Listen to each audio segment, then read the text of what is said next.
Good morning. This is Chair French convening the regular business meeting of the Kansas Corporation Commission for Tuesday, August 19th, joined by my colleagues, Commissioner Keene and Commissioner Keither.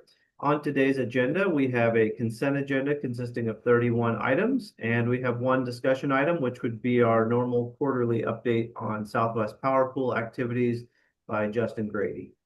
We will begin with our consent agenda. Commissioners, you've had the opportunity to review those 31 items on the consent agenda. Let me ask at this time if there are any questions, beginning with Commissioner Keither No question, thanks. and Commissioner Keene. Not for me either. I move approval of the consent agenda. Second. Got a motion and a second to approve the consent agenda. Is there any further discussion on that motion? Hearing none, all in favor, please vote aye. Aye. Aye. Aye. Any opposed, say no. The consent agenda is approved. All right, with that, we will now move on to our quarterly update on Southwest Power Pool activities. And as I mentioned, our presenter for this item is Mr. Justin Grady, our Director of Utilities here at the KCC. So without further ado, Justin, I will turn it over to you to share your screen and begin the presentation. Yeah, good morning. Morning, commissioners. There's a little bit of construction occurring outside of my office this morning, so hopefully that doesn't affect things too badly. We're going to see here. I'm going to try to share my screen.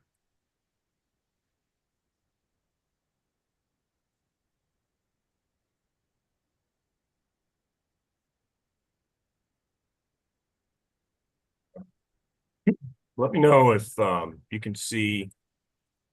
Yep, we've got it up. You're in like presentation mode, so you may need to make it full screen.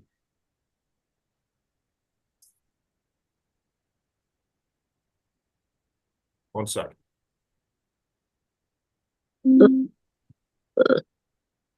All right, there we go. How's it look now? Perfect. Okay, great. Well, good morning, everyone. We've got a full update this morning. There's a lot going on at SPP. Hopefully we can, keep it within the hour, but, I want to allow ample opportunity for questions and comments, of course. So if there's any questions, you guys know the drill, just interrupt me and, and we'll discuss, we'll talk about it. So on the agenda, we'll talk about a few FERC updates, a few approvals recently that were very impactful to the SPP region, pertaining to resource adequacy and the ability to add generation in an expedited fashion to serve the reliability and resource adequacy needs of the region. And then we'll go over the recent quarterly business meetings and SPP board meetings that occurred last August, or this most recent August 4th and August 5th. I can definitely hear the construction picking up pretty significantly outside my window, so hopefully that's not coming through too terribly. Yeah, for what it's worth, we're not hearing it. Oh, well, great. So our FERC update are a couple of really positive updates. These policies were both unanimously approved by FERC recently. So the first is the performance-based accreditation and fuel assurance policy that was consolidated with the effective load carrying capability ELCC policy. And these resource adequacy policies have their roots in Winter Storm Uri.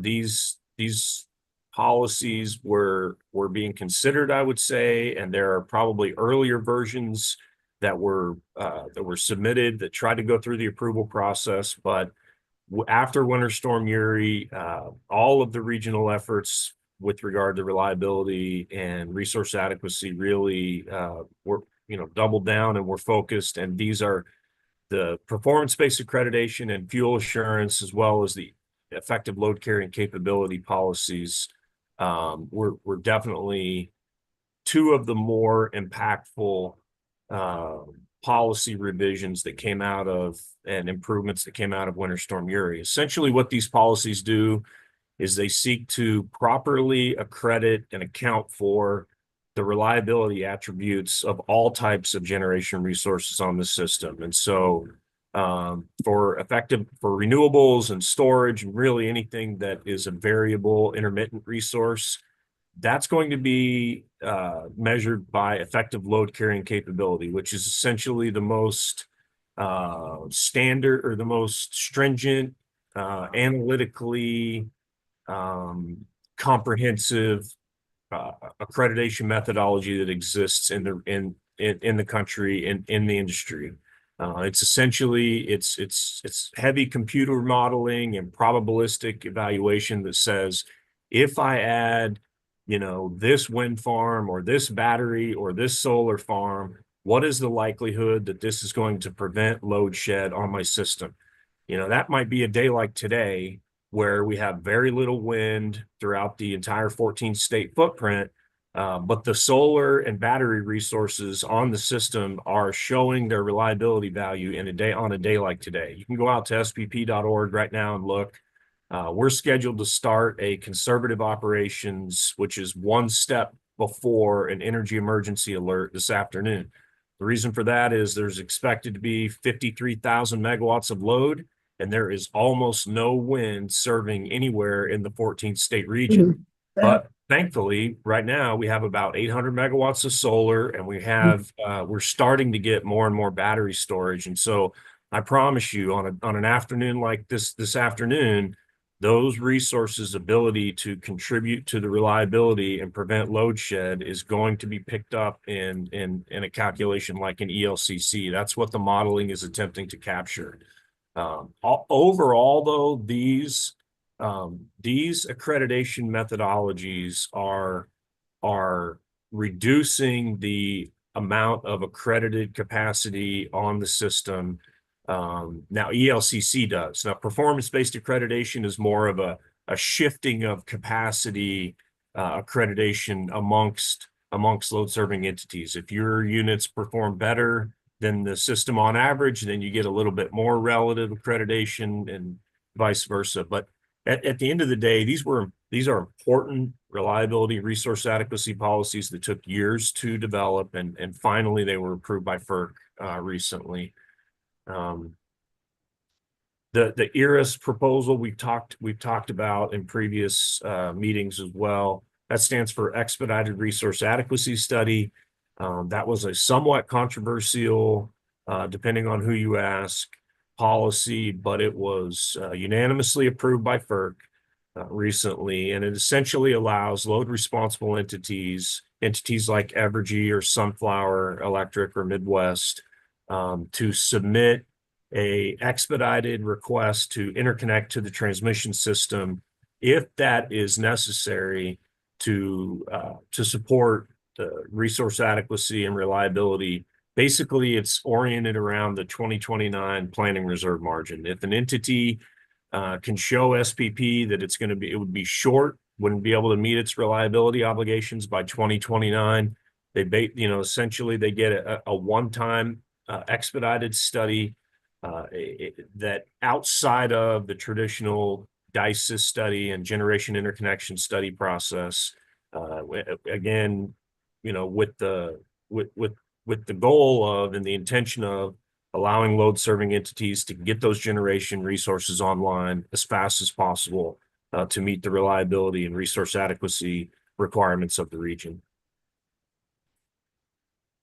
Those are the FERC updates. Quickly, I did send the PowerPoint presentation around, and these little images right here are active links. So if you double click on that, you can read the order, the FERC order from each one of these items. So the rest of the agenda, we'll talk about I mentioned we'll talk about the Regional State Committee and the voting items that occurred there, and then I've got a few selected joint stakeholder briefing updates that are included in the appendix like I normally do. In terms of what was voted on at this meeting, there were some relatively, I don't know, administrative or perfunctory type items, and then there was some major overhaul, major policy oriented items that we'll get into and talk about in more detail. This is the quarterly meeting where the nominating committee is established, which the nominating committee is made up of 3 commissioners from the regional state committee, and they will select a slate of officers to serve for the 2026 calendar year, and that will be submitted for the full RSC vote in November. There were also some bylaw revisions that were necessary to essentially to protect the RSC and the traditional footprint of the RTO, the SPP East, with the to accommodate and account for the expansion of the RTO to the west with SPP West. We'll talk a little bit more about what that means and what those bylaw revisions were. There was a 2026 budget and 2024 audit results approved. And then we'll get into more of the nitty-gritty technical revision requests, which were approved, RR 689 and 681, and TMEPS, targeted market efficiency projects. And then we'll talk about the big, the major approval that came really, I don't know, tectonic major type policy revision that occurred during this last meeting, which was the consolidated planning process tariff approval. So on April 1st, 2026, I mean, we've talked about this before, but the boundaries of SPP are going to expand to the west on April 1st, 2026. So there are going to be 4 new regional state committee states added. When that happens, we'll have 4 new commissioners, and the RSC itself will grow. Arizona, Colorado, Utah, and Wyoming will join SPP. And then there will be additional load on the Western interconnection in Nebraska, New Mexico, and South Dakota that currently those are states with full membership in SPP, but they are going to grow their load and expand a little bit. The bylaw changes that were necessitated by this growth or this expansion are listed here. Again, this is an active link. If you click on that, you can read the bylaws of the SPP or of the RSC, the Regional State Committee, and see what changed.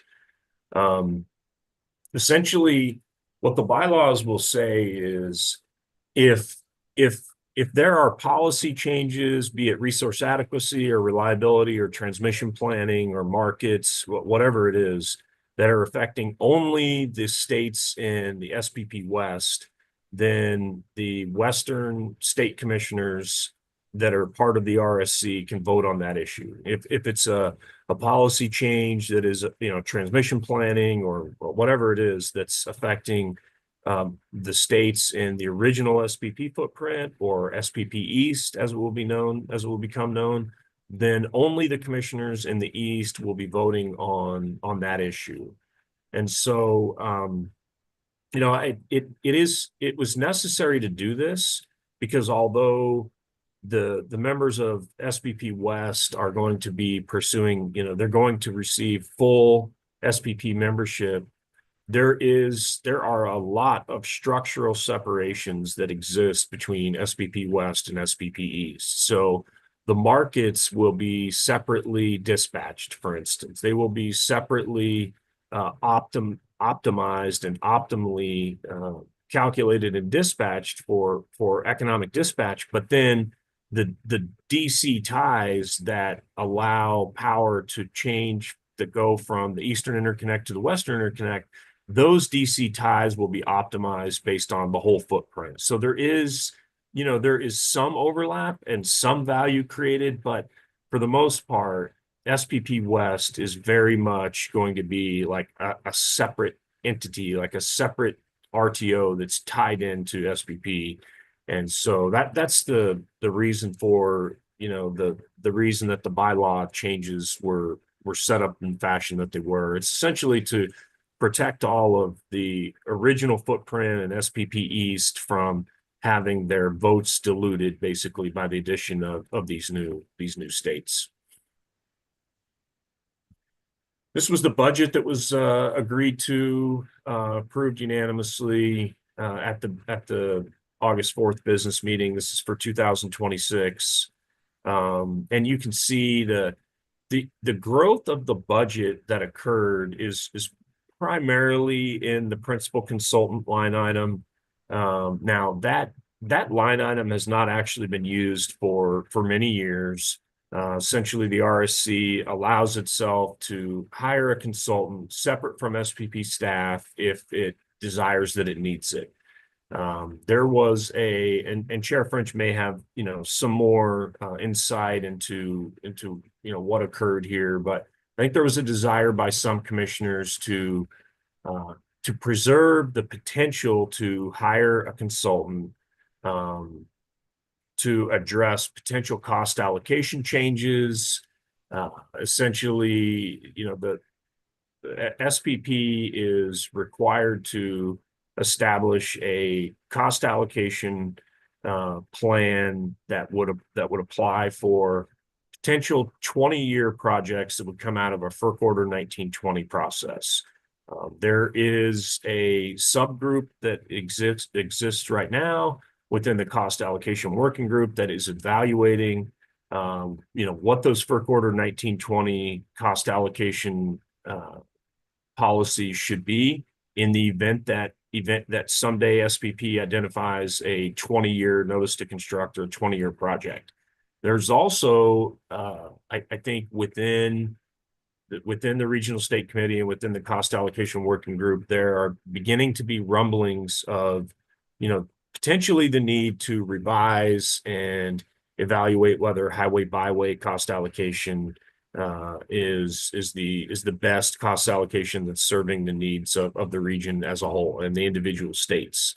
And so that's my understanding in terms of why the principal consultant line item was added to in the fashion that it was, an extra $500,000. I guess I would say whether or not that ends up being used is still up in the air. And then I see Commissioner Keene is off camera and off mute, so I'm gonna pause and Commissioner Keene, let you ask your question. Thank you, Justin. Just a couple of questions. In terms of this cost allocation, does that process give recognition to the distinction between SPP East and West? So it does. If there are transmission projects that are planned in the SPP West, those will be cost allocated exclusively to load and to states in the West. If there are transmission projects that are planned and approved in the East, and those will be cost allocated to only customers, only load and states in the East. I think the only instance in which there might be some overlap of cost allocation would be if there were ever to be a project proposed to upgrade the DC ties that exist between the Eastern and the Western interconnect. Those, of course, would have to be shown to be cost beneficial, but if that happened, then I think those would be cost allocated across both the West and the East. But honestly, I don't know if that decision's been made yet, or if that would be subject to a future, revision request or cost allocation change. Okay, and if we could for just a moment go back to the prior slide. Yes. So I take it that, again, I'm not trying to put too fine a point on it, but I think it's kind of a big deal because there are going to be some real distinctions with differences between the East and the West that you've already highlighted, really. So I'm taking it that with like effect to what it was to your discussion with the cost allocation formulas coming down from the RSC. Likewise, you're going to have distinctions or divisions of cost that are going to be somewhat recognized system-wide between the East and the West.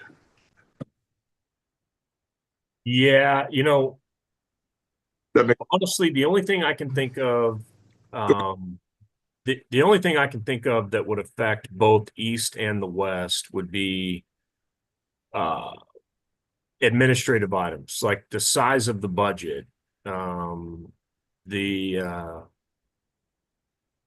I don't know, you know, they may perhaps the election of officers. I mean, Chair, I, Chair French, Yeah, I'd be interested in your perspective, but it is going to be only those items that overlap and affect both sides of the footprint, because it is set up to be it's almost like a separate RTO, except for they're going to optimize and jointly dispatch the DC ties between the Eastern and the Western interconnect. Other than that, they're going to make all of their decisions separately that affect their states. yeah, I thank think you. you're right, Justin. I mean, I think administrative items, total budget for the RSC, it will be one RSC, but primarily taking separate votes. So there'd be probably one budget. There will be one set of officers for the RSC that, you know, we'll probably try to mix in East and West commissioners into those leadership positions. But yeah, anything on cost allocation or resource adequacy, at least for the foreseeable future, I would expect there to be an east cost allocation and a west cost allocation. There would be an east approach to resource adequacy and a west approach to resource adequacy. Yeah, I think Justin mentioned the one item that I could potentially see, you know, coming up would be if they decide to do something to upgrade the existing DC ties, or if they think it's beneficial to add a DC tie, then you would have to figure out how to cost allocate that between the east and the west. And you know, conceptually, that's the only thing I could think of, at least off the top of my head, where all the commissioners might vote together. That hasn't been proposed. You know, if you're talking decades down the line, you know, maybe the East and the West get more integrated and planning starts to occur, you know, between the two. But that's that would be way down the line after a lot of a lot of changes and new investment. So yeah, I think at least initially, probably just more the administrative items would be the things we would vote on together, and then substantive items, there's going to be an east vote and a west vote. All right, thank you. I appreciate that. I appreciate both of you weighing in on that. I'm just concerned about the direct and indirect costs that may filter down through the system as a whole and affect Kansas ratepayers. And I'll have a related question about that later on. But Justin and Chair French, thank you for your response. I appreciate it. Absolutely. Okay, so now we're starting to get into, you know, some of the meat of the agenda. This is an interesting one. It's got several acronyms, of course. Transmission congestion rights, TCR. Just for a quick, you know, refresher, what a transmission congestion right is essentially a financial hedge for which the benefit goes to customers that have paid for transmission in SPP. And so what transmission congestion rights do is they prevent customers from being harmed by congestion in the day-ahead market. Congestion you can think of as, you know, a real-world example that's always been helpful to me is the situation where Evergy, the old Westar, of course, owns Jeffrey Energy Center. And for years and decades, you know, that facility was used to serve electricity needs throughout Northeast and Northeast Kansas. And it, you know, a significant amount of the electricity coming out of Jeffrey Energy Center will serve Topeka, for instance. And so with the advent of the integrated marketplace, you know, customers, what was identified or, you know, understood is that there is the possibility for the pricing node at the locational marginal price within Topeka to be higher than what the market is getting paid for the electricity being delivered out of Jeffrey Energy Center. And so in order to protect against that, Evergy holds transmission congestion rights along the path because they have firm transmission access from Jeffrey Energy Center to Topeka. And so if in the day ahead market, Jeffrey closes or Jeffrey Energy Center clears the market at $15 a megawatt hour, but we're paying $20 a megawatt hour for that electricity. Essentially, a transmission congestion right will pay Evergy and its customers $5 a megawatt hour to make, the customers who paid for the transmission over time, and to recognize the fact that that generation asset is there. It's part of the rate base of Evergy, serving essentially the needs of Topeka. And so a transmission congestion right, just think about it like that. It's a financial hedging instrument that allows customers to be made whole when they experience congestion in the day ahead market. So that's what transmission congestion rights are. Well, what happened is the market monitor at SPP, working with SPP staff, identified an inefficiency in the transmission congestion right market. They call it an inefficiency. Some stakeholders will call it, market manipulation. Other people might call it a loophole in the tariff. But at the end of the day, what this revision request does is it addresses and fixes this inefficiency loophole, this, improper market behavior. You can see there was an incredible amount of unanimity in terms of, 100% approval across all these working groups. Everybody recognized that this needed to be fixed. So this slide kind of, is an illustration to show what was happening and what is being fixed in this instance, okay? And so there are instances in which there are electrically equivalent settlement locations. This might be two different generating nodes that sit at the same side of a large generation, a generation unit, for instance. And what was observed is that there was behavior in which market participants were seeking a transmission congestion right path from this settlement location to this pricing node, and another offsetting transmission congestion right path from this settlement location back to the original electrically equivalent settlement location. Essentially, what that means is they were receiving a free transmission congestion right going in both directions because they offset each other. And then the other thing that was identified was that in the day ahead market, one of these paths might actually have more value than the other. And so it was a gaming. It was an inefficiency. I think the market monitor is being pretty careful to not call it market manipulation, because there weren't rules that didn't allow for this behavior before. But in any case, it's being fixed now. There is quite a bit of interest in the RSC to understand who the entities were that were involved in this activity in the past, and how much money was at stake. And so this revision request was approved. They've agreed to fix it going forward, but they want more detailed monitoring and reporting coming back from the market monitoring group in November of 2025. So we may hear about this again in terms of, what different parties propose to do associated with the fact that this activity occurred in the past. But in any case, it's fixed going forward.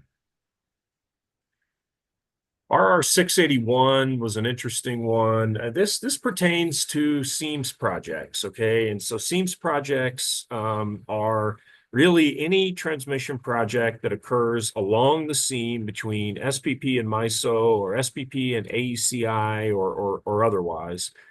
And it's a non-FERC Order 1000 project. So a FERC Order 1000 project is a interregional transmission project. There's specific criteria within that order that identify what those project types are. So this was an attempt to capture and identify the cost allocation that would apply to future SEAMS projects that were not Order 1000 projects because FERC Order 1000 requires a specific cost allocation. This was not a controversial issue amongst the cost allocation working group. This, we worked on this project. This project's been in the mix for several years. At one time, I believe it was denied by FERC because there wasn't enough specificity added into the different examples. Basically, this project was the victim of all of the work that occurred after Winter Storm Uri to shore up resource adequacy and reliability policies, and it basically sat on the shelf for several years. Essentially, what the project or the policy itself said is, if there is a project that benefits an individual zone, more than 60% of the projects go to that zone, then that pricing zone will pay 67% of the project costs. If the benefits to any individual zone were less than 60%, then these projects would be cost allocated across the entire region, which is essentially the default cost allocation method that is in FERC Order 1000. For whatever reason, it did not pass through the MOPSI, which is Markets and Operations Policy Committee.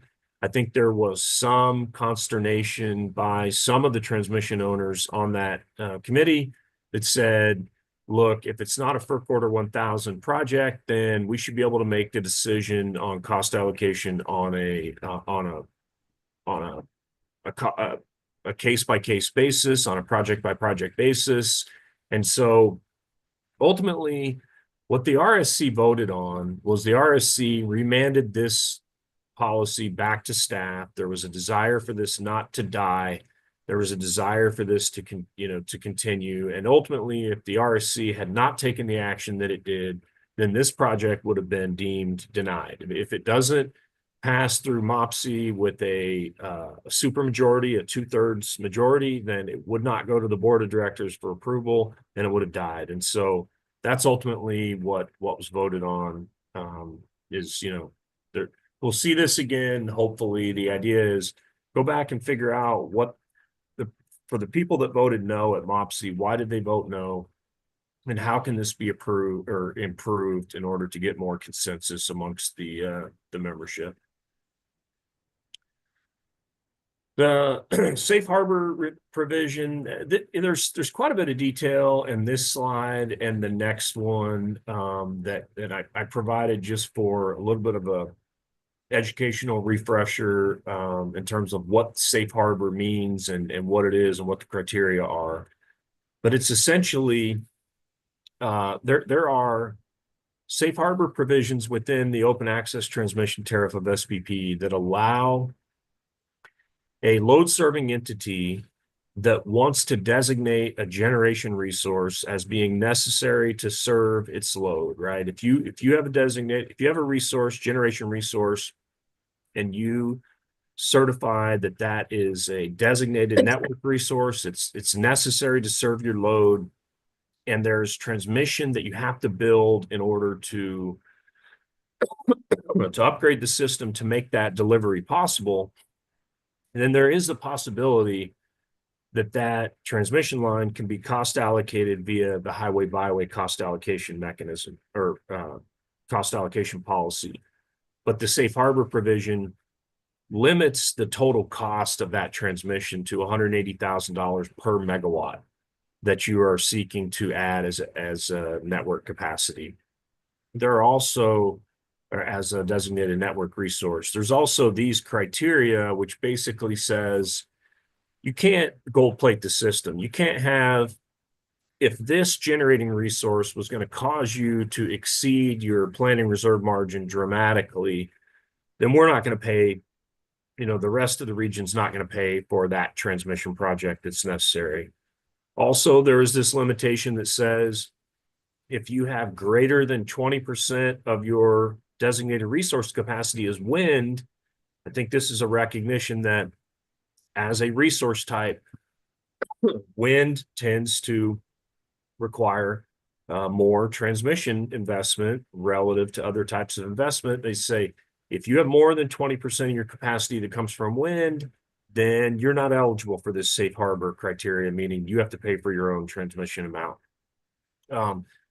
There is a requirement in the statute that the criteria associated with safe harbor and the cost, the dollar amount associated with it be reviewed in some form or fashion every year. Essentially, what this vote did is it said, COG already performed a limited review of this. We're not going to perform an in-depth review of the safe harbor policies and economics and the cost limitation this year.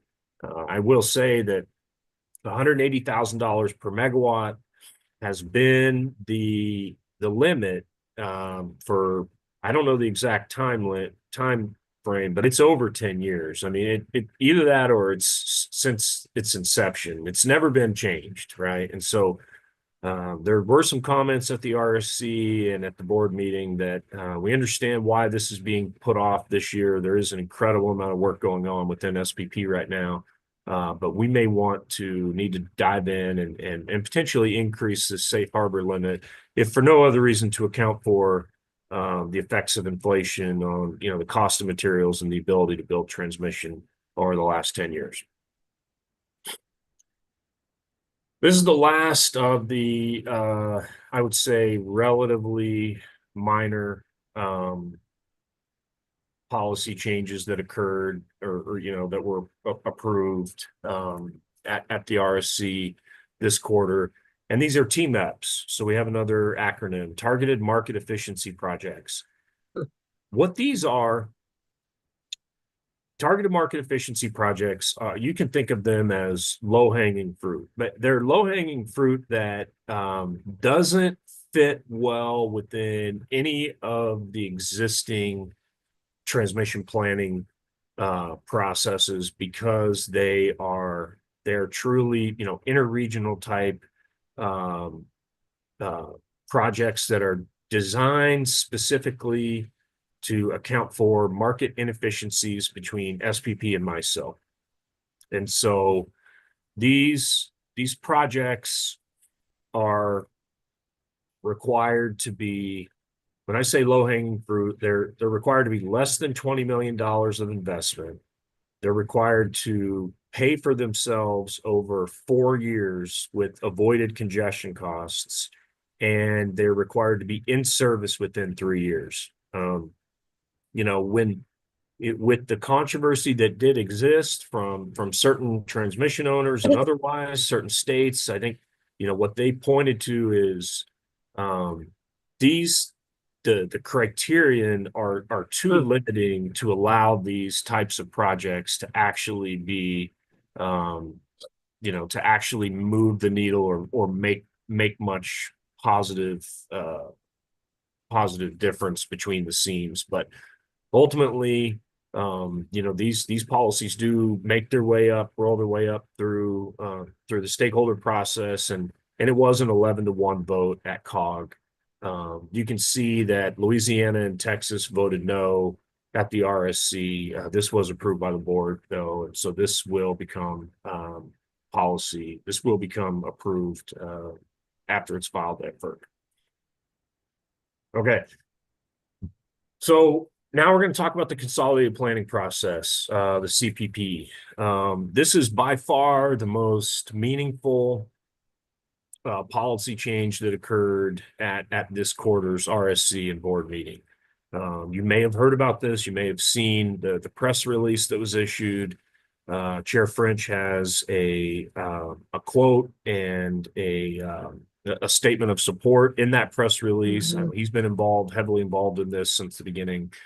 You can see that in terms of all of the different working groups that reviewed this is an unprecedented level of unanimity, right? I mean, literally 100% approval from the MOPSI, Regional Tariff Working Group, Economic Studies Working Group, Transmission Working Group, Cost Allocation Working Group, and the Consolidated Planning Process Task Force. This is a policy that we talked a lot about in the last quarterly update, but essentially what happened during this meeting is that the RSC and the SPP board approved the tariff language that will be filed at FERC next in order to effectuate this policy. And we'll talk, we'll spend quite a bit of time talking about what it does.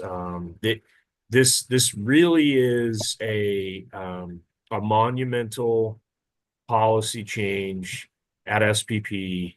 It will be viewed as, if it is approved by FERC, it will be viewed as trailblazing, in that it may very well set the standard and sort of establish the precedent for what other regional transmission organizations around the country do in terms of, consolidating their tariff practices and their transmission planning practices into one comprehensive overall evaluation. So I put this slide in here because the CPP, the concept associated with it, ties its roots to the SCRIPT process. And that's the Strategic and Creative Reengineering of Integrated Planning team. Commissioner French, Chair French, served on the SCRIPT, and the policies and the recommendations that went into the recommendations that came out of SCRIPT came from the Holistic Integrated Transmission Tariff team, the HIT team, that Commissioner Albrecht served on. So there was discussions at the board meeting that this policy has literally been in flight, being evaluated and being discussed since 2017 or 2018. It does take a long time to completely re-engineer the transmission planning processes and transmission planning policies that within an RTO. This slide just shows all of the different recommendations. I'm not going to read this or anything, but if you can, go back and look at this as a resource, this just shows all the recommendations that came out of SCRIPT that are addressed and identified, basically subsumed within the CPP process. I think this slide and the next one are, some of my favorite slides in terms of describing what this is. And so, we've talked about that today. SPP does transmission planning. If a generator wants to interconnect to the transmission system, a special study is evaluated, and those generators have to pay the cost of any transmission that comes out of that study.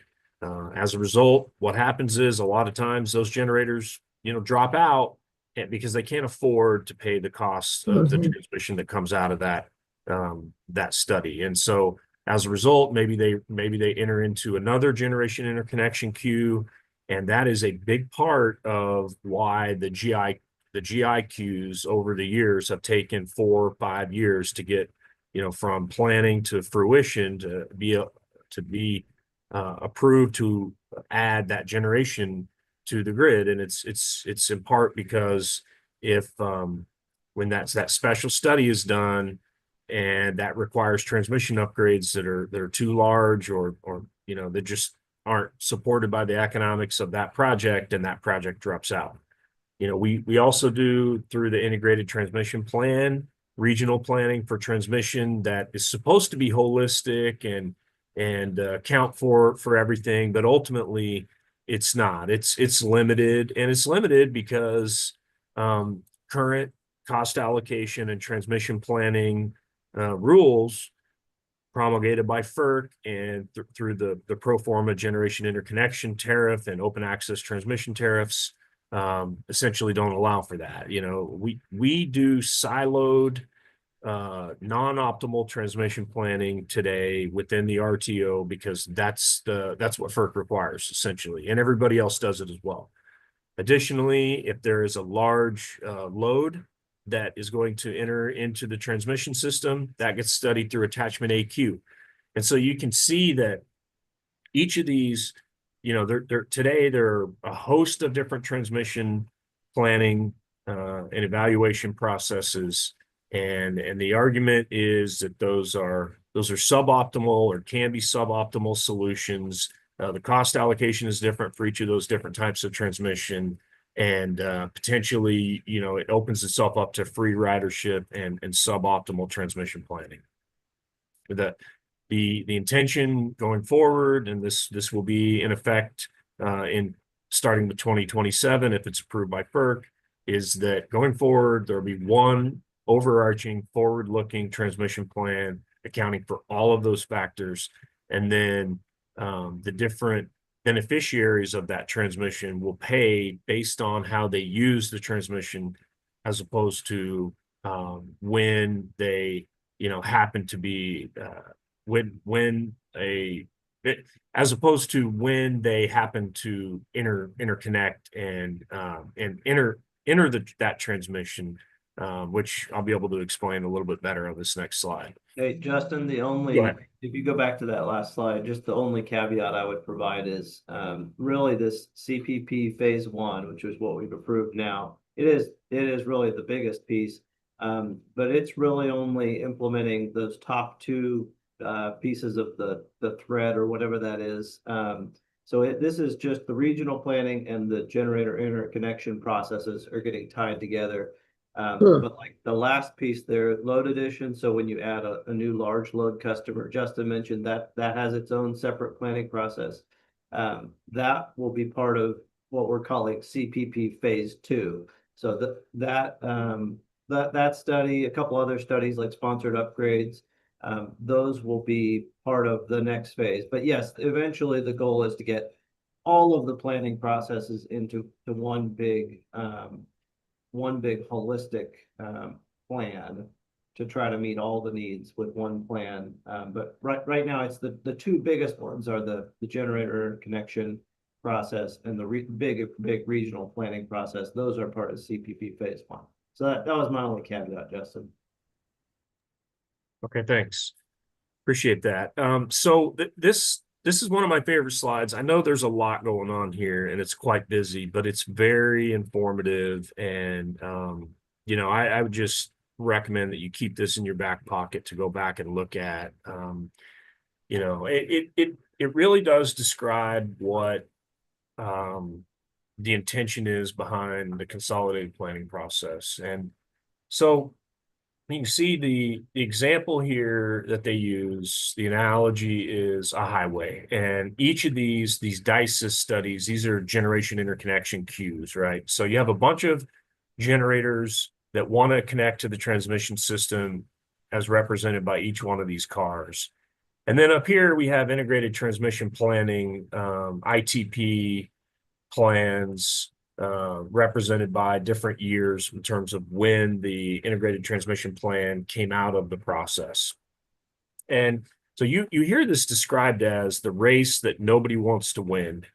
And that's because if you happen to be the one that crosses the finish line, well, then, if you're in a generation interconnection cluster from DICES 2019, SPP might say, well, there's $5 billion worth of transmission that's necessary to connect all of the generators in this queue. And of course, all of those people drop out because they can't afford that transmission for their individual project.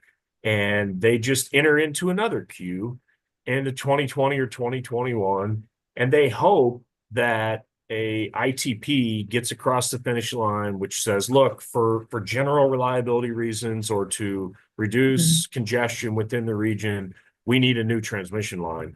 And then once a transmission line is built, it's a lot easier to get interconnected. The next DICES that goes through, well, there's all this additional transmission capacity that's been identified. And so, what occurs is several things. I mean, there are very real, legitimate concerns about free ridership in terms of if we're building this transmission for reliability or congestion management, and then suddenly a bunch of generators are able to fill up the capacity of that line, those are real concerns. And we've all heard those concerns expressed at the legislature and through this process, through the stakeholder process. And so there's those concerns, cost allocation type concerns. And then, but the other concern is the inability for generators to plan. And it's because if you happen to be that unlucky blue car that makes it across the finish line, and then, you may have a generation project that ends up getting delayed. Previous to this year, it took 4 or 5 years for SPP to get through all of the studies and restudies that were necessary, because generation interconnection customers would drop out of these DICES queues in an attempt to try to find somewhere where there's open transmission capacity. And so ultimately, with the consolidated planning process, the idea is let's drop all of these different siloed plans, these different siloed planning processes. Let's do one holistic, comprehensive plan of the transmission system. And then we're going to charge everybody, not based on, whether there was excess capacity at the time that they interconnected, or whether they were load, or whether they were a generator.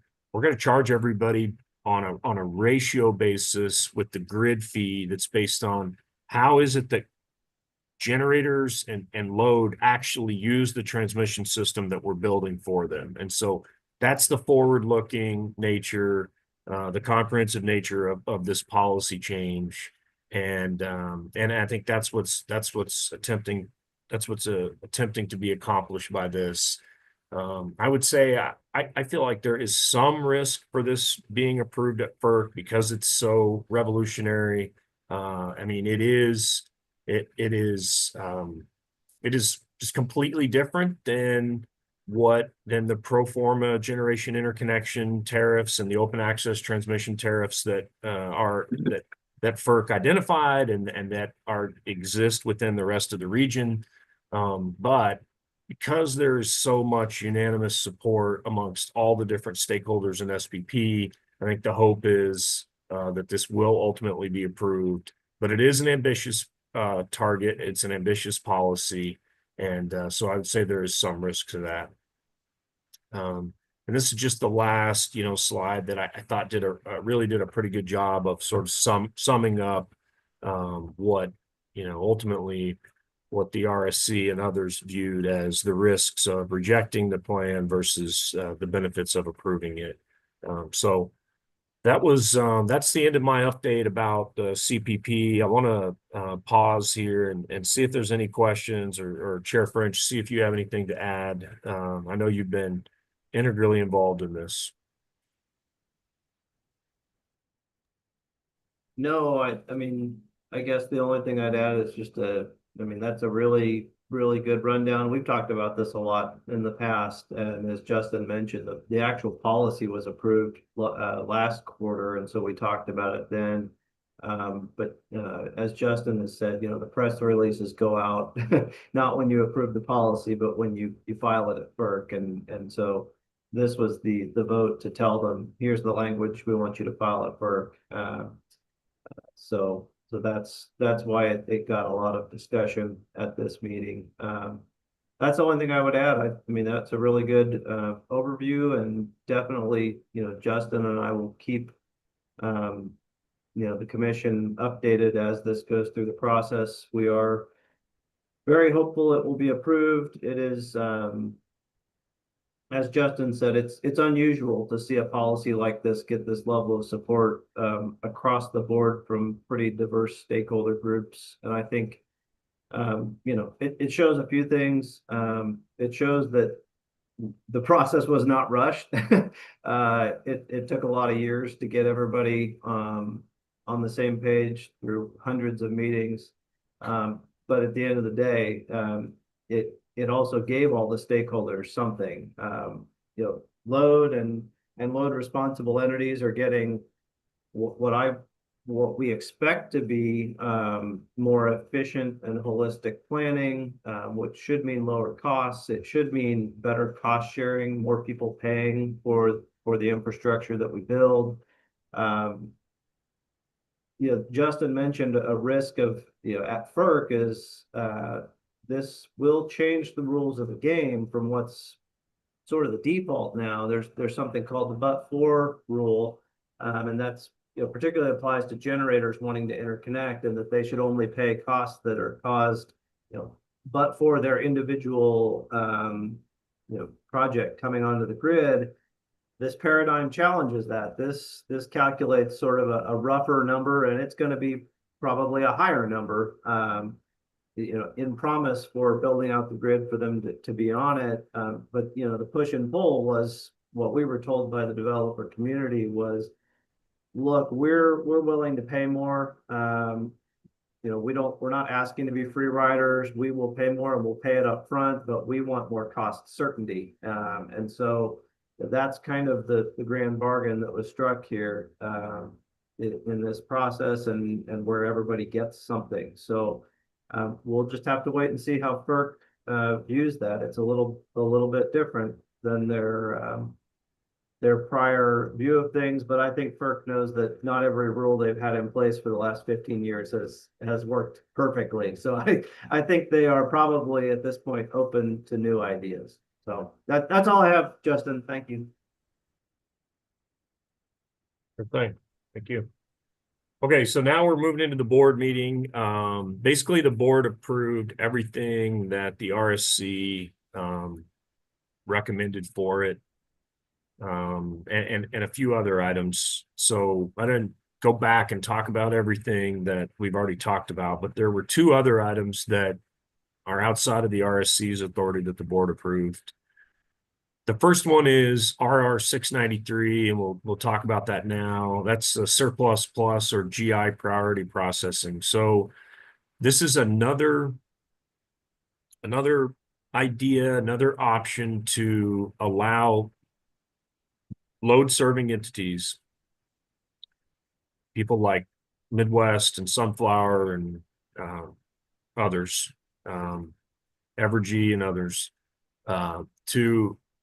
to add generation more quickly to the grid, for reliability and resource adequacy purposes. And so essentially, this is saying if you have an existing generation interconnection point, and you've either recently retired a generator, or you have a generator there today, and you have the ability to add incremental capacity, then we're going to allow you to do that. We're going to do a quick special study outside of the other transmission planning processes, and prior to when we get the consolidated planning process up and actually implemented.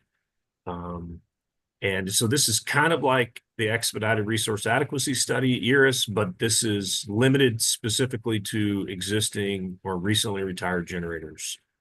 You can see it did pass Markets and Operations Policy Committee with a few revisions. Essentially says, again, retired facilities no more than 5 years. If a previous DISIS or generation interconnection study cluster hasn't started the study yet, then these projects are going to jump in front of that. And also it can be done at any time. It's not a specific, one-time study, but it's, so the Advanced Power Alliance, largely made up of the development community, renewable developers in particular, appealed this approval to the board. Mostly their concerns are similar to the concerns they had with the expedited resource adequacy study process, essentially saying, hey, this is a exception to open access principles. You're going to allow these entities to sort of jump the line and connect additional generation.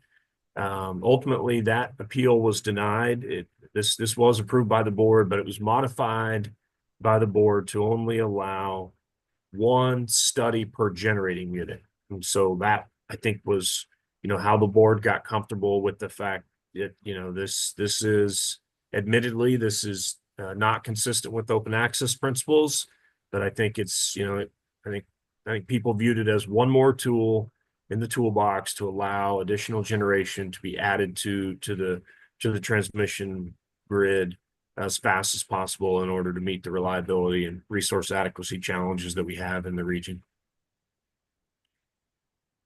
And then this one was the last decision at the board meeting, and it's the last thing I'm going to report on specifically. I've got a couple of slides about this. This is not something that the RSC voted on. It's not something the RSC has authority over. But the RSC, you know, definitely expressed concerns and asked a lot of questions at the board meeting, individual commissioners. So this is a line, it's the first 765 kV line that has ever been, that's ever came out of an integrated transmission plan portfolio. This was part of the 2024 ITP. On the next slide, I think I'm going to switch back and forth here. So this slide shows the actual location of the line. It goes from the panhandle of Texas down into southeastern New Mexico. This line was identified as a reliability line, but like, you know, most transmission lines that are built, like according to the conversation we just had, a reliability required line also likely has economic benefits, and, you know, an economically identified line is going to create reliability benefits as well. So, you know, this area of New Mexico and Texas is amongst the fastest growing area of load growth anywhere in SPP, and it is associated with the electrification of oil and gas infrastructure, production infrastructure in this area. You know, this line was essentially identified in the 2024 ITP plan as being necessary from a reliability perspective to serve this load. You know, what happened is originally that was estimated to be $1.7 billion. That was what they call a study cost estimate. Everybody understands it's a relatively higher level, you know, less precise estimate of what it's going to cost to build the transmission line. There isn't any boots on the ground, you know, routing type analysis that's done. And that estimate has relatively little input from the transmission owner that was ultimately going to build the line. This was identified as a short-term reliability project, you know, meaning that it was needed within 3 years. And so it was not a competitively bid project. The project went to Southwest Public Service, which is the local investor-owned utility in that part of the footprint, which is a utility that's owned by Xcel Energy. SPP staff was reporting on the cost overrun, the cost revision, the project cost estimate, and it was outside of the bandwidth. And so there is a requirement within the tariff that says if a project cost estimate, which is that more refined cost estimate, which is supposed to have a 20% plus or minus band over it, if that is more than 30% over plus or minus from the study cost estimate, then it has to be reevaluated by the board and has to go back for board approval. SPP staff was recommending approval of the line based on, they said, you know, we've reevaluated it. It's still cost effective. You know, there's $5.5 billion worth of present value of benefits associated with this line. This is still the best solution. You know, their point is a one 765 kV line replaces the capacity of 345 kV lines. And so, you know, from a land use perspective and easement acquisition and for a lot of other reasons, their view is this makes sense.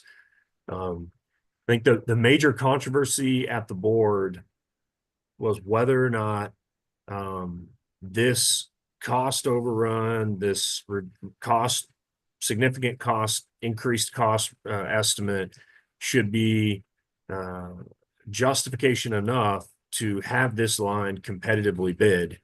In fact, there was a motion and a vote taken to do just that, to deny the notice to construct of this project because of this cost overrun, and to do an expedited competitive process through FERC Order 1000. That vote failed. And then the vote that did pass was a request to reevaluate this sometime between now and November, to go back to get additional information. And that vote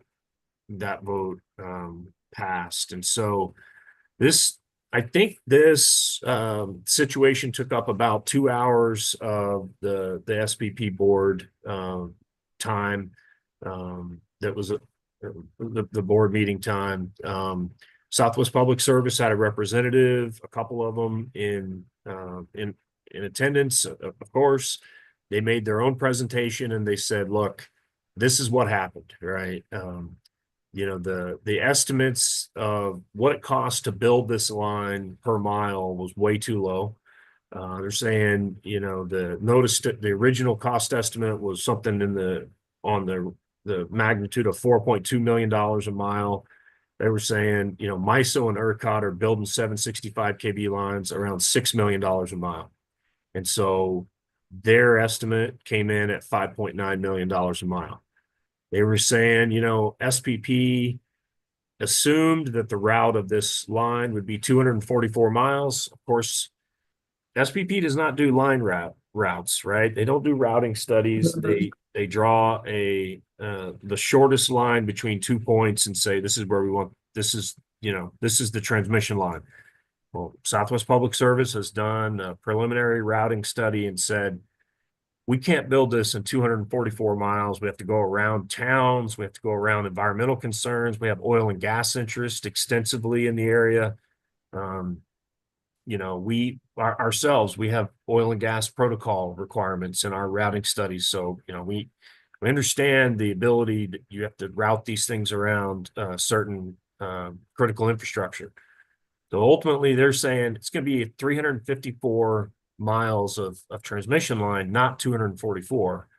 And because it's a 765 kV, we've got to have a 200 to 250 foot right away in order to build these larger transmission lines. So, and then I think the last major driver was SPP assumed that Southwest Public Service would be able to expand 2 existing substations in order to allow for the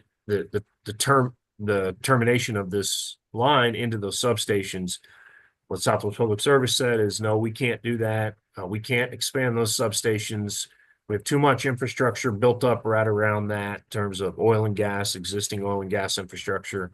And there are land challenges with, it sounds like, you know, grading and otherwise, it would be more expensive to upgrade the substations versus build the new ones. So I guess so we actually need to build 2 brand new substations, and one of the connections, 20 miles of this connection, actually does need to be 345 kV lines instead of a 765 in that area. I really didn't understand that aspect of it personally, but that's their take. That's what they've identified in terms of the project costs. So ultimately, that's the state of affairs. You know, the board said, well, they expressed a lot of concerns about affordability and, you know, the potential need to competitively bid this line, and said, we're not ready to make a decision right now. We're going to reevaluate this and reevaluate all of the engineering, you know, cost estimates that Southwest Public Service has provided, and said, we're going to make a decision before November. So that is I mean, just the last if anybody slide. cares, they have scheduled their special board meeting. In fact, they've scheduled a joint meeting with the RSC on September 3rd, and then there will be a special board meeting scheduled. It's scheduled for September 4th to reconsider this line. Oh, So, and I think, you know, there are a lot of options at those special board meetings that the board could reject this notice to construct entirely, require it to be reevaluated and restudied. They could require that this become a competitively bid project instead of being assigned to Mhm. Southwest Public Service. But obviously, that kind of a cost overrun, I don't know if you can call it a cost overrun. The line hasn't been built yet. That kind of a cost revision prior to even starting construction is quite concerning. And it's a major investment in regional transmission. So, Mhm. but before I get into any questions or anything else, I'll just remind you quickly. I do have these the slides in the joint stakeholder briefing. There's a few slides that point to kind of reference the potential for another very large portfolio in the 2025 ITP and what's driving that. This shows the addition in generation that we have been able to add to the SPP region over the last 12 months, and then a couple of average wind, minimum wind slides and the level of wind curtailment that's occurring within SPP right now. So I tend to provide those same types of slides every quarter, and it's just extra information that I find interesting. So with that, I certainly stand to take any questions anybody has. Thank you. Justin, this is Dwight. If we can go back to the last discussion we're having about this this large and long line here in Texas and New Mexico. If this line is ultimately constructed and operated, what portion of those costs will Kansas ratepayers bear? Yeah, so this line would be regionally cost allocated with the load ratio share across all of the 14 state region. I think Kansas's share of the total regional ATRR today is about 16 to 17%.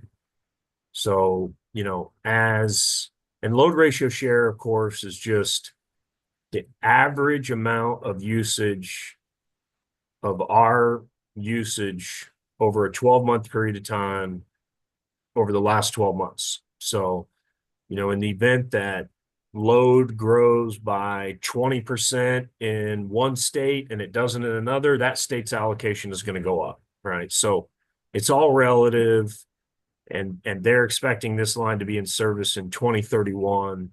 So, but if nothing else changes, right, ceteris paribus, we'd be paying 16.5% of this line. And how do those costs actually filter through and ultimately be recognized or realized, by Kansas ratepayers?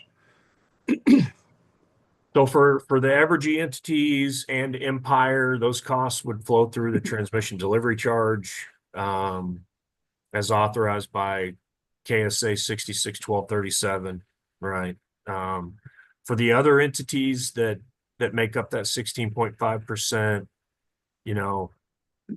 who knows, right? The cooperatives and municipals, some of them recover it through their fuel charge, some of them recover it through base rates, but for the entities that we're responsible for, that'll flow through the transmission delivery charge. That's helpful. I appreciate your directness and candor in responding to that. The question I have now that kind of relates back to the question I'd asked previously, pardon the frog in my throat here, is this. And I think a fair measure of my concern here, maybe ill-informed or misinformed, so I'd rely upon you to help me correct for that in the event that's the case. And a lot of my information, it'll come from the trade press. I read the trade press, as we all do, about a number of different heavy capital expenditure projects that are contemplated or being undertaken by SPP as our grid operator. And I guess my question is this: given the diversity and extent and seemingly ever expanding uh, number of large capital expenditure undertakings and commitments that SPP either overtakes or directs. Does this planning process, given the impact it has on the states and the execution of that planning process, have adequate accountability back to the states that are being affected?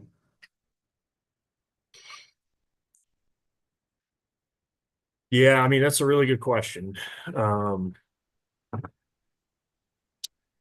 so when it comes to, transmission planning and what transmission lines get built, the states have very little authority, maybe no authority under, in terms of, the current law or current tariffs that SPP operates under. The regional state committee doesn't vote on, this line or whether this line should be competitively bid or whether it should be approved. The states do have the ability to influence the scenario development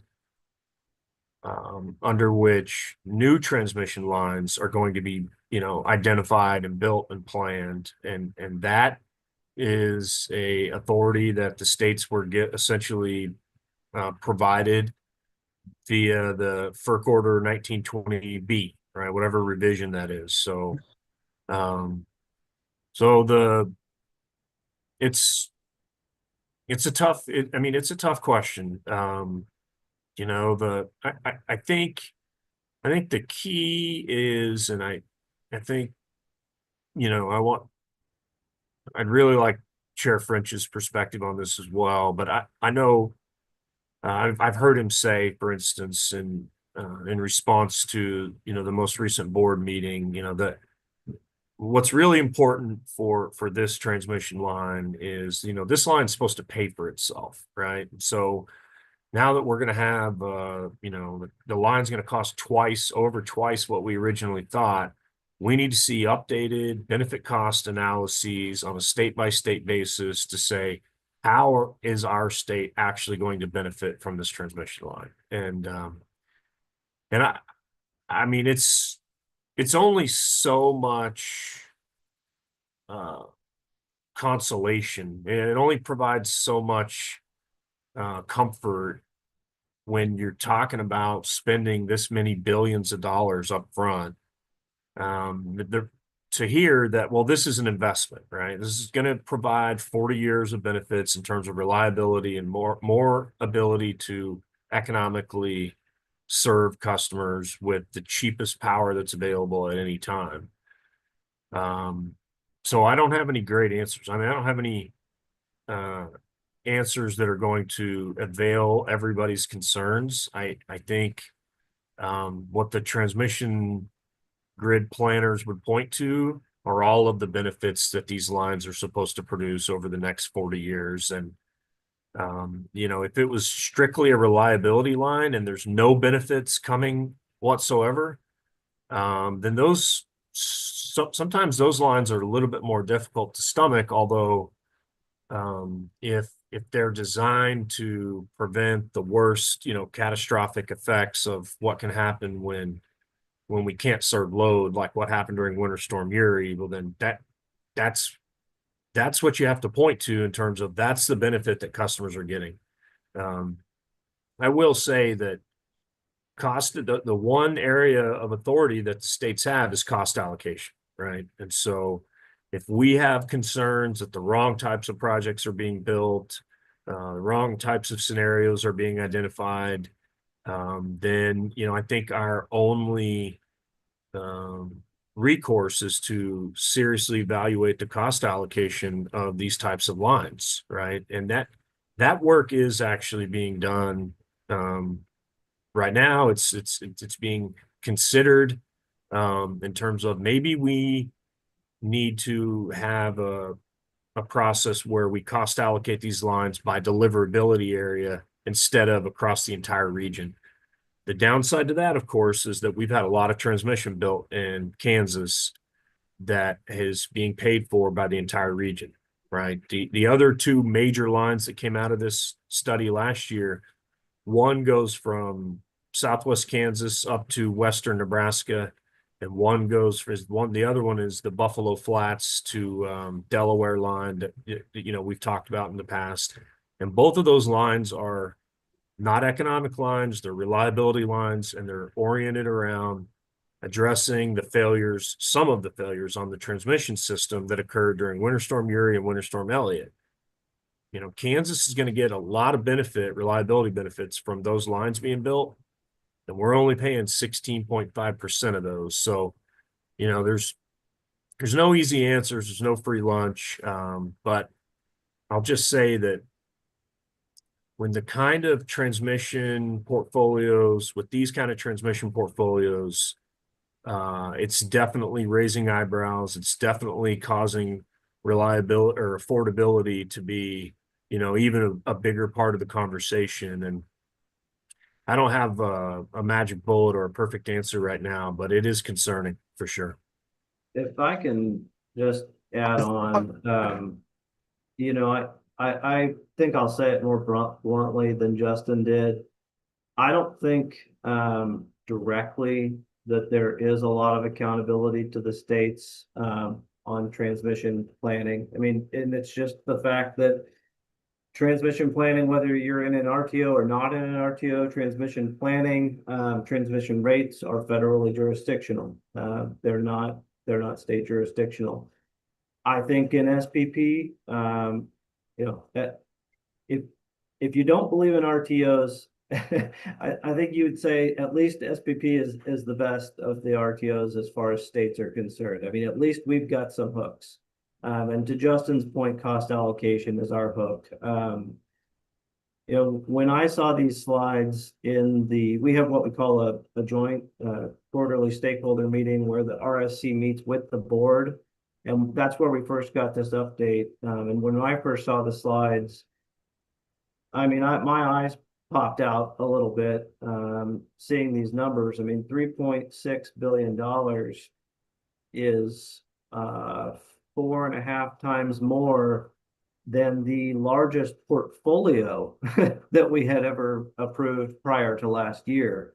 And the comment I made, in front of at least a couple hundred people was, I've got concern from a cost allocation standpoint of, can this one line swamp the benefits that my state has seen over the last 10 or 15 years? I think that probably was overstating it a little bit. But it was my immediate reaction because you are starting to talk about numbers that are orders of magnitude greater than the numbers earlier. Ultimately, the feedback I gave is, if they're going to go back and relook at this, at a minimum, what I want them to do, and I think they're going to do this, is there are tables that they include with every ITP report that include the benefit cost to every zone within the region and to every state within the region for each of the future scenarios they plan for. And, I asked, okay, please rerun all those benefit cost numbers with this higher number. They've also indicated the costs of some other projects, their estimates have gone up. So refresh all those tables with the new numbers. So we can see, what's the real benefit cost of this portfolio given the better numbers, with more accurate numbers. The other thing I'll say though is, I think what Justin was hitting on, which is just, for me, it's unfortunate that this 765 line came by itself in a really discrete area of the region where I think it's unlikely it's going to have costs to our state, but it's unlikely that this is going to have a lot of immense benefits to the state. It would have been better if we could see this in a larger scheme. If you've started to hear the rumblings about the next ITP, there is discussion of a whole overlay of 765 lines within the south part of the footprint in SPP. So, a lot of Oklahoma, but then also reaching up into Kansas.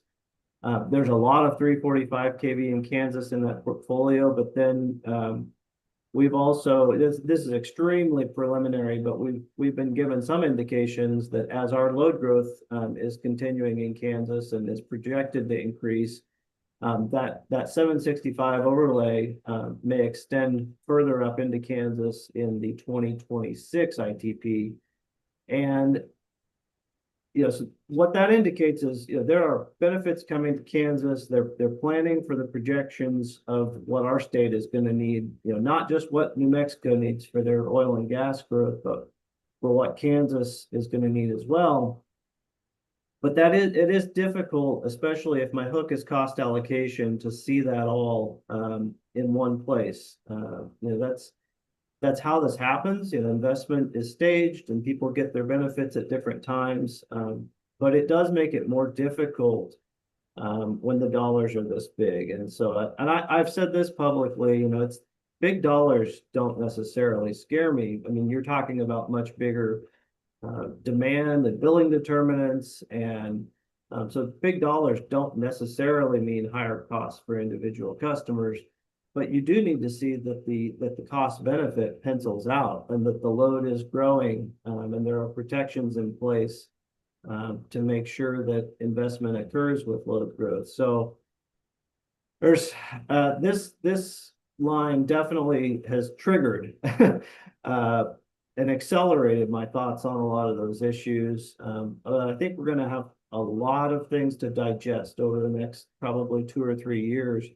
As we look at sort of, I don't know about unprecedented, probably unprecedented for the last 10 or 20 years, load growth, and what that means for the infrastructure necessary to meet that, and what the cost actually is to build that accelerated infrastructure. So not sure I said much there other than to say, these slides really got my attention as well, and we'll be asking a lot of questions about it. So I'll leave it there. Commissioner Keene, if you had follow-ups for Justin or for myself, Commissioner Keither, if you had anything. Yes, I have a follow-up for both of you. First of all, thank you for the granularity and the candor of your responses. I'm grateful for that, because I think we share a concern. It may only be a matter of degree. Yeah, my comment is this, more of a concern than anything else. It strikes me that a really difficult question within the context of an RTO, and SPP, of course, is our regional RTO, they're our grid operator. An ultimate question here is cost allocation. And how realistic is the alignment of the costs with the benefits that are being derived? Are those who receive the primary benefits of any given project the ones who ultimately bear the overwhelming, if not the total amount of the costs?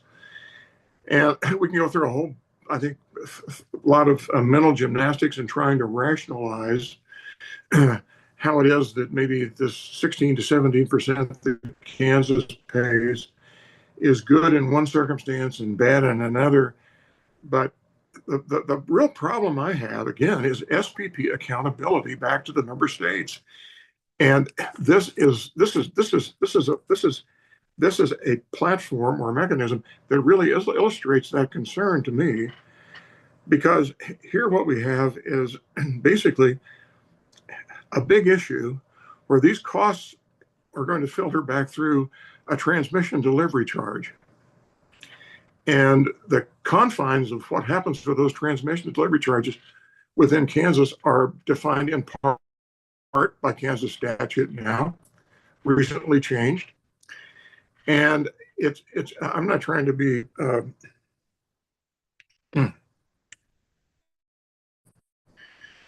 but it strikes me that this transmission delivery charge has the potential to grow like Topsy. It really can expand.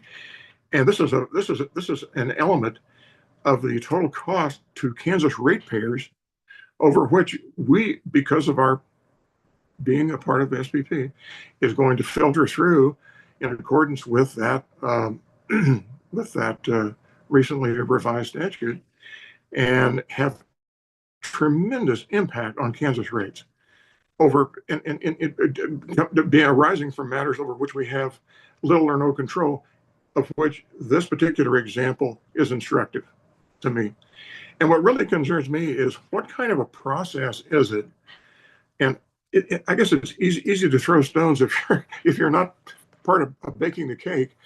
But what kind of process is it that comes up with I'm going to be rounding these off probably incorrectly, a 1.6 study cost and a 3.6 billion projected cost, which, I mean, I'm going to be cynical. What if it turns out to be 4, 5, 6? If it's even more than that, because of route changes, we already added 100 miles to the line because of different.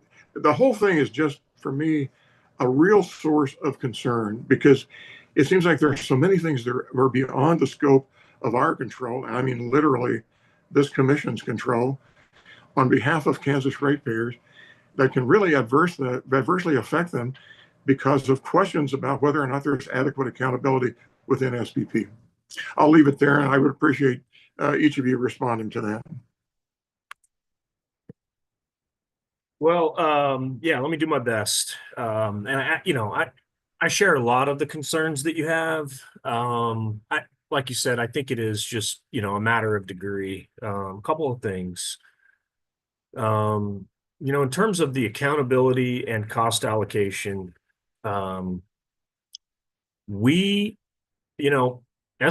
is unique in that through its construct and through its formation, they have ceded authority on cost allocation to the regional state committee, right? And not, they're the only RTO in the country that has done that. So the regional state committee has primary authority on cost allocation.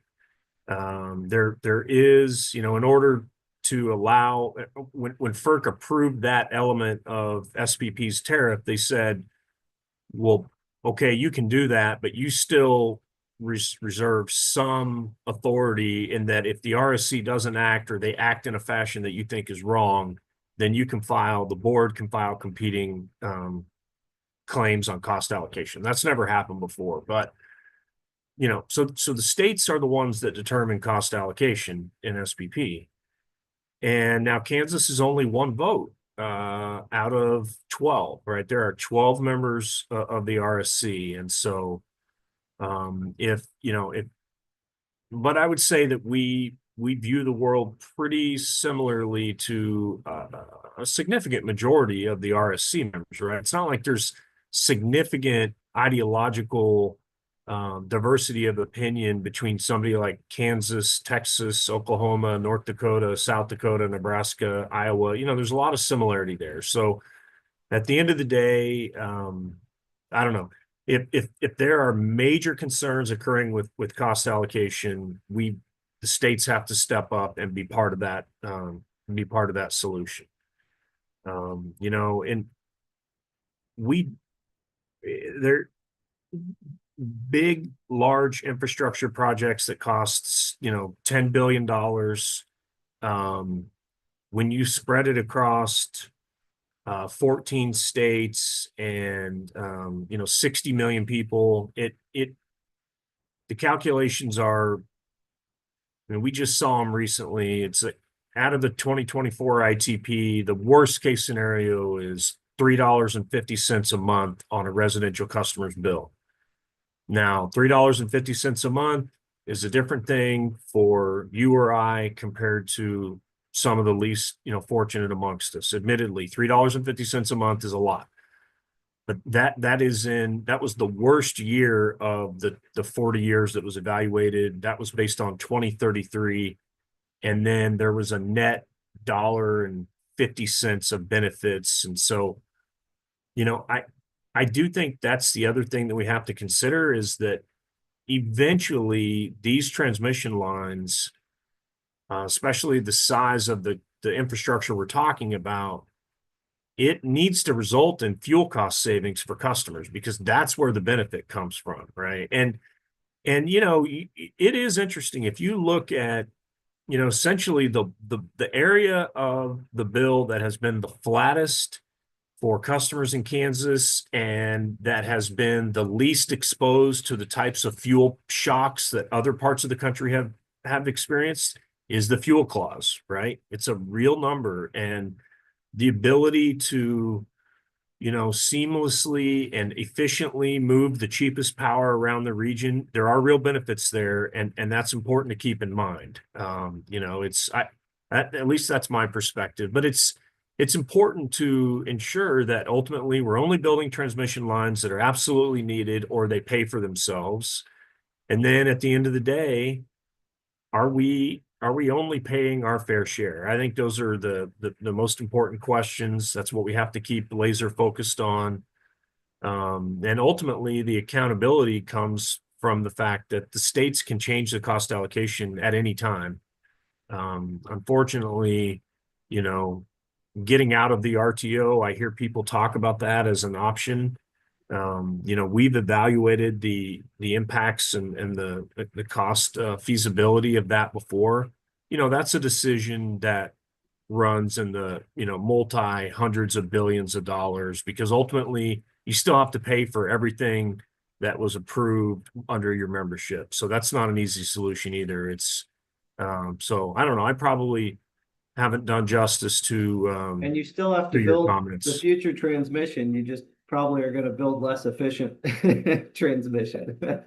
Yeah, I don't know. It's a big vexing issue. It's a lot of money. And it deserves our, as much undivided attention as we can spare. So I want to add on, Commissioner Keen, you've asked great questions, and do not have answers yet, but they are the questions that a lot of us are asking in the stakeholder process at SPP right now. So you've picked up on exactly the issues of the day. As far as accountability on specific projects and, could costs escalate more? I know that is an issue. There's a group called the Project Cost Working Group, and they are working on new guardrails. I think there's also the element of, something the board actually tried, or some board members brought up for a vote a couple times with this particular line, given the fact that it is such a large investment and it's a 765 line, which we have never built in SPP. There was a push by some board members to have this competitively bid. That obviously is not popular with the incumbent entities, but I think the idea is, look, we want to do some cost discovery, find out what the real cost is, the lowest cost is to build facilities like this. Ultimately, that vote failed a quarter ago, and it failed again at this most recent quarterly meeting. I would not be surprised to see that motion made again. I don't know whether it will pass or not. I think the region has a real decision to make. As I mentioned, there is probably going to be a whole series of these 765 lines in the next ITP, and I will be very interested to see whether those are subjected to competitive bidding or whether they are termed short-term reliability projects, which means they get to automatically be built by the incumbent utility. That's not something I get a vote on, but I can tell you I'm going to be watching that pretty closely. I have told several people that I'm not going to tell them what I think they should do, but I'm going to be watching very closely. Now that's a double-edged sword. I mean, you might get lower cost, but we all know the incumbents, if they get the projects, can sometimes make them go more smoothly. And if they don't get the projects, things may not go as smoothly through the process. So just something we're going to have to watch. On the cost allocation piece, I think I will just say, look, a lot of this infrastructure that is being planned, it's very clear what is driving it, and it is future load growth. Large increases in load in particular areas of the footprint. And yeah, I'm in the camp, I publicly stated it, that we need to reevaluate our highway byway method for how we cost allocate to make sure that it is going to be flexible enough to, fit these changed circumstances. As I've thought about it more, I actually think it is pretty well suited to this particular circumstance. It's a pretty flexible framework. As Justin mentioned, it cost allocates based on load ratio share. So if your zone experiences the load growth, your share of the costs go up. And so it actually is kind of designed for this exact scenario where we're building more infrastructure to accommodate load growth. I mean, there have been some of us that are starting to think about, well, where could there be some cracks? Where are some potential risks where it wouldn't work? Justin and I had a call with a senior executive from SPP just a few days ago to talk through some of those scenarios, to talk about possible reforms. So it is something we are looking at really carefully. I expect, given the level of potential investment, I mean, that's a conversation that's just going to have to be had over the next few months, and it's something the state regulators are going to have to stay in front of. So I'm glad you raised it. I'm sure there were other things you said that I would offer some response to, but I can't remember at this time. So I'll just leave it there. Let me follow up again. Again, I'm most grateful to both of you for your candor and the granularity of your responses. A couple of other thoughts I would have is this. I guess it is kind of an intuitive concern of mine that in fact there will be more 765 kV lines along the pathway. And it could be in areas that are somewhat distant from Kansas, because if that's where the load growth is, that's where the lines are going to be installed. And if I could, and I mean no disrespect to your answer, Chair French, or yours either, Justin, but to paraphrase Everett Dirksen, who was the former minority leader of the United States Senate several years ago, and speaking about budgetary matters on the federal level, he simply said, and I paraphrase him probably poorly, $1 billion here, $1 billion there. Pretty soon we're going to be talking about real money. And my concern is, okay, this one project or these largest projects on a worst case basis may come down to spread across 60 million customers, $3 on the bill. But how many times over does that $3 have to be added to before it becomes pretty significant to everybody, and most particularly those who are least able to pay? And that really is my concern about, again, discipline, fiscal discipline, and cost allocation to me has a relationship to that fiscal discipline. I'm probably going to unfairly characterize and overgeneralize probably the current cost allocation mechanisms as being somewhat inherently encouraging, probably inadvertently too, some inefficiencies. Because it strikes me that the extent to which cost allocation truly aligns benefit with those costs, that is going to enhance the probability that we have fiscal discipline in the way we go about having these projects. If those who really have the benefit really have to pay virtually all of the costs of that, I think they're going to be maybe a little more careful about how sharp the pen is than realizing that under the current motif, Kansas is going to bear 16% of it. So we're not going to be bearing all of that. That's a real concern to me. And I guess I'm encouraged, but not quite enough, about the prospect of having this zone load ratio share come to the fore. But if we're the Lone Ranger out there feeling that way, again, we're just going to be outvoted. There's so many concerns I have that I'm not suggesting that you have the answers for them. A lot of these are outgrowths of just the benefits and the costs that come about.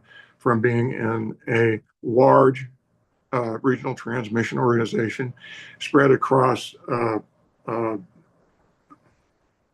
chunk of the United States. It's becoming almost a third of the country. And especially when we're talking about transmission costs to serve increasing load, the thing that really scares me is the impact it's ultimately going to have on ratepayers, and in our case, Arkansas ratepayers.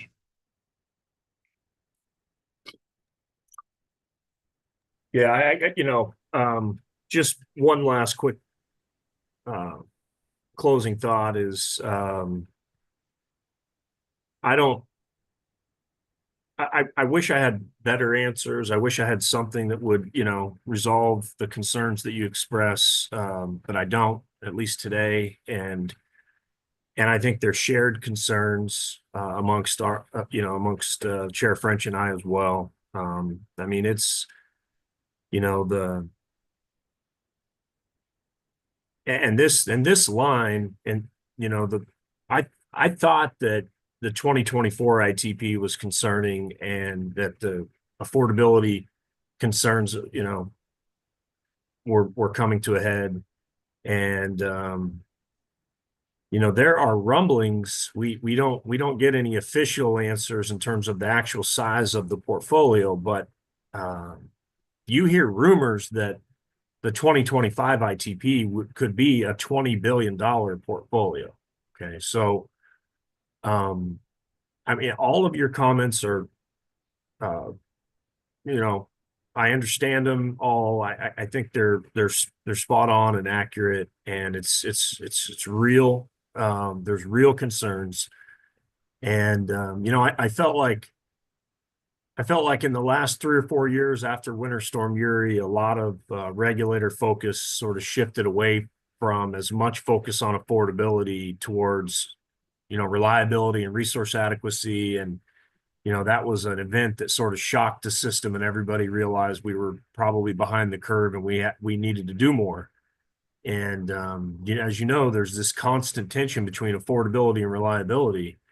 And now all of a sudden, I feel like when you got transmission portfolios and the amount of generation investment that appears to be planned, and you've got, the continuation of the work that's occurring to rebuild the distribution system, all of a sudden, my affordability radar is pretty heightened, and I know I'm not alone.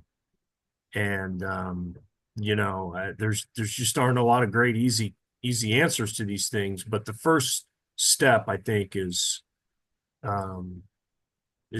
definitely calling attention to it, expressing the level of concern that we have and that we will continue to. And to your point, if we need to make changes to cost allocation in order to either more properly identify the beneficiaries of these investments, or to, for instance, ensure that if we're building transmission that's based on the premise that, significant load growth is coming in the future, then maybe we need to be talking about a guarantee or an accountability mechanism, in terms of that load ratio share, that 16.5% calculation. It's going to be based on what the load you anticipate coming, as opposed to the load that actually comes. In other words, you could say this is going to be based on your actual load plus what you told us was going to be here, because we built transmission to serve it, right? And that's sort of getting down into the actual details of the kind of conversations that are occurring right now, but it's an example of one potential policy reform that could occur. But this is definitely, one of, if not the most impactful times in terms of RTO policy development. And there's a reason I'm spending about half of my time on SPP matters today. It's just that important to our state. And, we're going to continue to do the best we can to represent the interests of our customers. You only spend half your time on SPP, Justin? I've got to be more efficient. That's just the number that I'm publicly willing to admit. Yeah. I appreciate that response very much, and I agree with you. I'm not even suggesting I'm alone. I think this is a shared concern that we all have. But I'm going to ask you one final question, and it will be the final question. Given the circumstance that we find ourselves in, is there anything that the Kansas legislature can do? Is there any legislation that could possibly help mitigate the potential effects of some of these things that we could take to, or they could take to protect the interests of Kansas ratepayers? Yeah, that's a good question. I mean, that's something I'm going to need to think about, of course. Something to think about. Yeah, something to think about. I think we all should. And it does bring up a particularly vexing legal issue, right, in terms of jurisdiction, because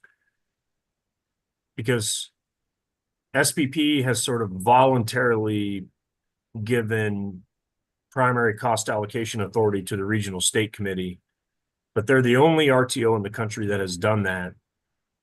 And transmission planning and transmission cost allocation, I think, is undeniably firmly within the jurisdiction of FERC. And so I don't know, it's interesting. If the Kansas legislature were to pass a law that said, for instance, cost allocation has to be X, Y, or Z in any RTO that any Kansas utility is involved in, I'm just not sure what the legal ramifications of that would be in terms of, would we be preempted by FERC regulation or FERC jurisdiction?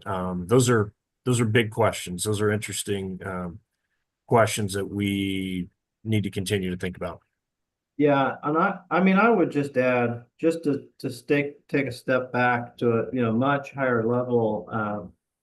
I wouldn't be in a position anytime now, or probably not for the next several months, to be able to tell the legislature, whether I'm worried or excited about where this is all going. I mean, I mentioned earlier, I mean, yeah, we're talking about big numbers, but my concern is whether those big numbers are to the benefit of Kansas customers, both from a reliability and economic perspective, and whether the benefits of investment go to those who benefit from them. Right now, I don't know that that's not the case. That's something we need to dig into to make sure cost allocation is correct. But then we need to find out the details of what's being planned from an investment perspective. And like I said earlier, I'd like to know, so what's the overall long-term plan? What's the big picture here? For instance, if you're talking about this bigger 765 network, it might have a big price tag, but so did the U.S. interstate system, and that has unlocked trillions of dollars of economic benefits for the nation. And so, I mean, I'm not ready to just immediately say it's a bad thing. Investment can be a very good thing, but I think we need to understand the details to make sure we agree. And so I don't even know what my recommendation would be yet. I mean, we need to spend some time really drilling down and understanding what the drivers are for some of the investment, and how certain we think those drivers are to occur. How realistic are the scenarios that are driving investment? And are there guardrails around it, where if those drivers, those future scenarios don't look like they are materializing, are there guardrails in place to pull back? Do we have a way to hedge against some of these plans? So I think there's a lot of questions to be answered. I mean, we're at the early stages where, other than this one line where we are starting to know a lot. we are only being shared very preliminary information yet on some of what's the future plans are. So, I know Justin and I are going to be all over it. And as there are any updates to provide, I know Justin's going to pass it along more often than quarterly. I expect he'll be filling up everybody's inboxes.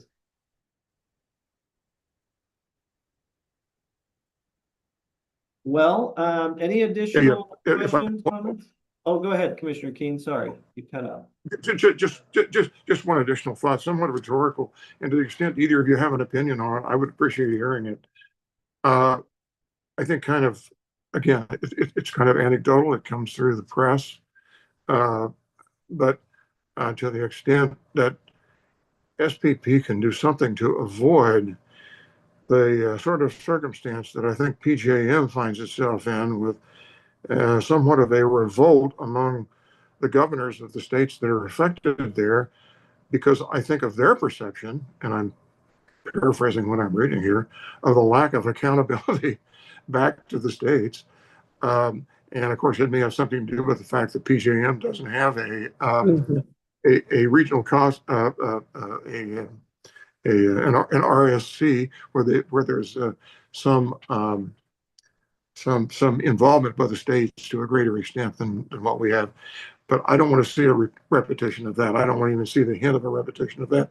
Yet I'm concerned that if we don't take some action, it could happen. Yeah, my understanding in PJM is sort of the ask is they want what SPP has or what the SPP states have. I think it's unlikely the RTO will give it to them. My understanding of PJM's governance structure is the transmission owners, the utilities, the load serving entities, transmission owners in that case, you basically hold the power within PJM. It's a different structure. And so they would have to voluntarily give some rights to the state regulators. Again, I think it's unlikely, although I would guess they don't want representatives of the governors to keep showing up at their board meetings if I were them. So there may be a little leverage there, but I try not to comment on PJM too much because I get out over my skis. Well, Justin, anything else on your end? No, thank you. It's been a good conversation, and I appreciate everybody's engagement and all the tough questions. I assumed I'd get some. I have one thing I'd like to bring up, and I don't know if it's appropriate or not, but I'm looking at the map with the grain belt issue and the cancellation of the loan from the federal government and what kind of impact that has to that project. Yeah, And sure. our RTO and what that represents for us. Yeah, no, I think it's totally appropriate. It's germane for sure, right? It's a transmission line. Just by way of quick background for those who are maybe listening in still.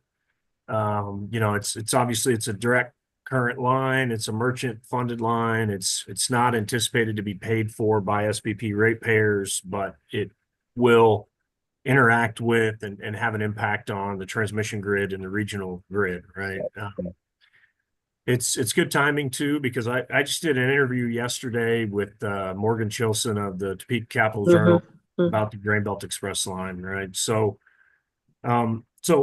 what was canceled, the news for over the last month was the Department of Energy canceled a loan guarantee, right? So my understanding is that would have, essentially de-risked the project financing, would have resulted in potentially lower costs to build the line, which, I assume would have been passed on to it's a merchant model to whoever was going to ultimately subscribe for the capacity of that transmission line. The conversations that I've had with Invenergy representatives have been that, they They have always maintained that the Department of Energy loan guarantee or the transmission facilitation program, some of these different projects were just an option, just a one potential path of financing the transmission line.